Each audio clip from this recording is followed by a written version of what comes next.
Oui, monsieur le maire, vous avez ouvert une salle jeune à l'Orme sur le principe de celle qui existait déjà à Saint-Roch. Pourquoi ces deux structures sont-elles aujourd'hui fermées et quel est l'avenir de leurs locaux? Donc ces deux structures ont été fermées car nous avons souhaité, en accord avec monsieur le maire et monsieur Nicolas Bloss, adjoint délégué au quartier village, au budget et au sport, améliorer le principe. En effet, un projet spécifique aux adolescents et en cours de finalisation sous forme d'un projet de prévention globale, porté par des éducateurs qui s'attachent à répondre à 4 problématiques que peuvent rencontrer la jeunesse dans les quartiers.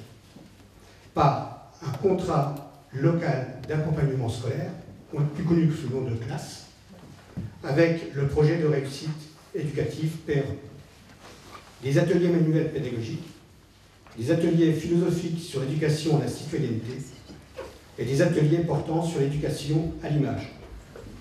Cet espace jeunesse sera implanté à Saint-Roch, à proximité de l'impasse Hall des Marais, à l'ancien local jeune et atelier menuiserie.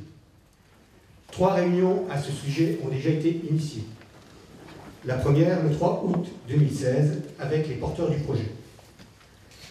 La seconde, le 12 octobre 2016, pour la visite des locaux.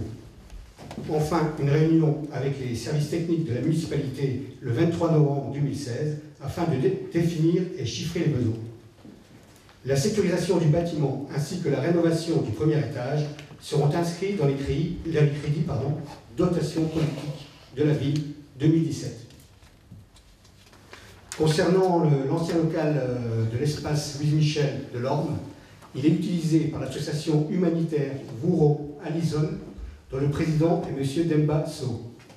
L'association y stocke du matériel médical qui est ensuite envoyé au Sénégal. Une convention est signée entre la ville et l'association depuis le 1er septembre 2016 pour une durée de 1 an. Merci, monsieur le conseiller municipal délégué. Je précise aussi qu'il ne faudrait pas que le public s'imagine, quand on a parlé tout à l'heure de l'association des jeunes de Saint-Roch, qu'elle fonctionnait depuis très très longtemps quand la ville est arrivée, puisque je me souviens fort bien de l'inauguration de ce local en octobre 2013. J'étais candidat à la mairie, monsieur Vincent aussi, nous étions là tous les deux, madame Kerr aussi d'ailleurs, à l'inauguration de ce local. Et donc en fait, cette association n'a pas fonctionné très longtemps. Elle s'est assez vite épuisée, comme celle des jeunes de l'Orme à qui on avait fait confiance, on peut le regretter. Mais c'est la raison pour laquelle nous sommes partis pour ce qui est de Saint-Roch, sur un projet différent, un peu plus organisé, un peu plus structuré. Et puis en attendant, pour ce qui est de l'Orme, eh bien, nous prêtons effectivement ce local à une association humanitaire. Je précise aussi que l'association de jeunes qui était présente à l'Orme a causé des désagréments assez nombreux aux riverains de ce quartier, que j'ai à plusieurs reprises déplacé. J'ai eu à 3 reprises des réunions avec les habitants du quartier pour échanger sur ces nuisances, sur les rives, ceux qui habitent juste à côté et pas ceux qui habitent à plusieurs centaines de mètres.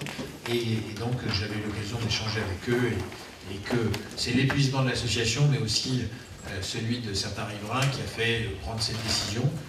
Mais nous n'abandonnons pas l'idée d'avoir des activités en destination des jeunes, bien au contraire, comme l'a expliqué M. Rue, pour Saint-Roch. On en reparlera très rapidement. Je crois qu'une personne de confiance est en train d'organiser, de confiance pour la ville, je dis bien pour la ville, est en train d'organiser des initiatives intéressantes à cet égard.